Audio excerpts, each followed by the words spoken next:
Europe के अंदर 6000 से ज्यादा लोगों को मुसलमान कर दिया और फिर अफ्रीका जाकर लाखों लोगों को इस्लाम के अंदर दाखिल किया। आज इसी बच्चे की हैरत अंगेज ईमान अफरोज स्टोरी हम सुनने जा रहे हैं। आपसे गुजारिश ये है कि आपने इस स्टोरी को मुकम्मल सुनना है, क्योंकि इस स्टोरी से आपको बहुत कुछ सीखने को मिलेगा। हेलो दोस्तों, अस्सलाम वालेकुम। मेरा नाम है आकिब और आप देख रहे हैं आकिब इस्लामिक रिएक्शन। तो एक यहूदी बच्चे ने यूरोप के अंदर 6000 लोगों को मुसलमान कर दिया और वो आगे गया तो उसने लाखों लोगों को मुसलमान कर दिया। तो गाइस, ये वाक़या बहुत ही प्यारा है, तो चलिए इसको देखते हैं और इसको बिल्कुल भी स्किप नहीं करते हैं। ये फ्रांस में रहने वाले यहूदी लड़के की एक सच्ची कहानी है। फ्रांस में एक बूढ़े आदमी की दुकान थी। उस बूढ़े शख्स का ताल्लुक तुर्की से था और उसका नाम था शेख इब्राहिम। उसकी ग्रोसरी यानी खाने पीने की चीज़ों की दुकान थी और अक्सर लोग वहाँ खरीदारी के लिए आया जाया करते थे। जिस बिल्डिंग में ये दुकान थी, उस बिल्डिंग में एक यहूदी फैमिली भी रहती थी। उस फैमिली में एक 10 साल यहूदी लड़का भी रहता था जिसका नाम जैक था। वो अक्सर इस दुकान से खाने पीने की चीज़ें खरीदने के लिए जाया करता था। वो जब भी इस बूढ़े मुसलमान की दुकान पर खरीदारी के लिए जाता तो चुपके से चॉकलेट चोरी कर लेता था और उसे सामान में छुपा लेता था। हालांकि उस बूढ़े मुसलमान दुकानदार को पता चल जाता था, लेकिन वो फिर भी खामोश रहता और मुस्कुराकर यहूदी लड़के को देखता। एक बार वो यहूदी लड़का दुकान पर आया। उसने कुछ चीज़ें खरीदी, लेकिन उसने चॉकलेट चोरी नहीं की।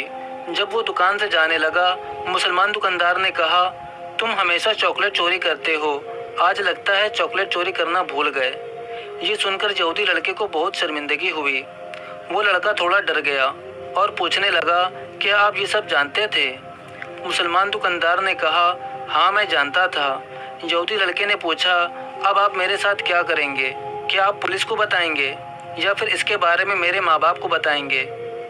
मुसलमान दुकानदार ने कहा, मैं ऐसा कुछ नहीं करूँगा, लेकिन मेरी एक शर्त है। लड़के ने पूछा, वो क्या है?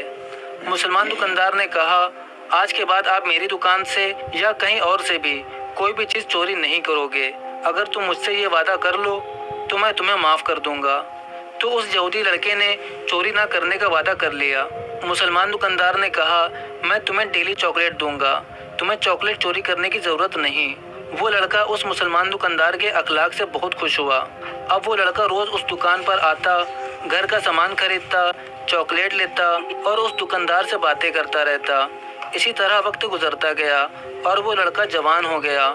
यूरोप का जैसा कल्चर है, बच्चे जब जवान होते हैं तो उन्हें अपना खर्चा खुद उठाना होता है और अपनी मुश्किलात का खुद सामना करना पड़ता है। ऐसा ही उस यहूदी लड़के के साथ भी हुआ। उसको कोई भी परेशानी होती, वो उस मुसलमान बूढ़े दुकानदार के पास आता और उसे अपनी परेशानी के मुतालिक बताता और मुसलमान दुकानदार हमेशा उसका हौसला बढ़ाता, उसे तसल्ली देता।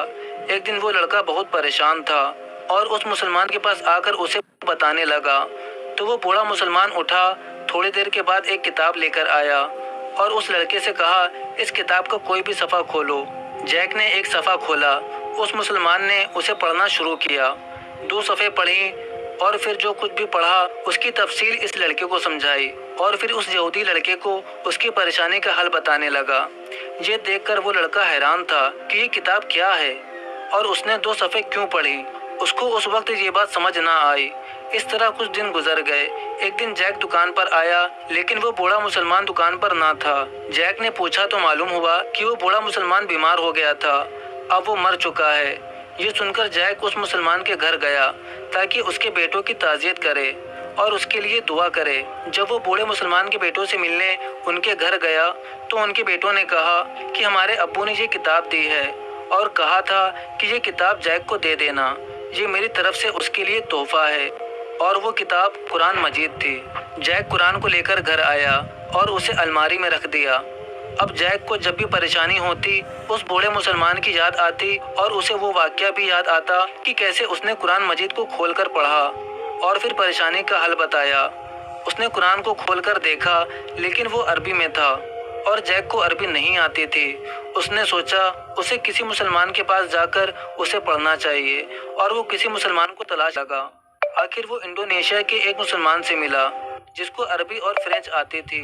اس نے کہا، میں یہ 2 صفحے پڑھنا چاہتا ہوں، تم کوئی سی بھی 2 صفحے پڑھو اور اس کا مطلب مجھے سمجھا دو۔ اس مسلمان نے قرآن مجید کے 2 صفحے پڑھے اور اس کا ترجمہ اسے بتایا۔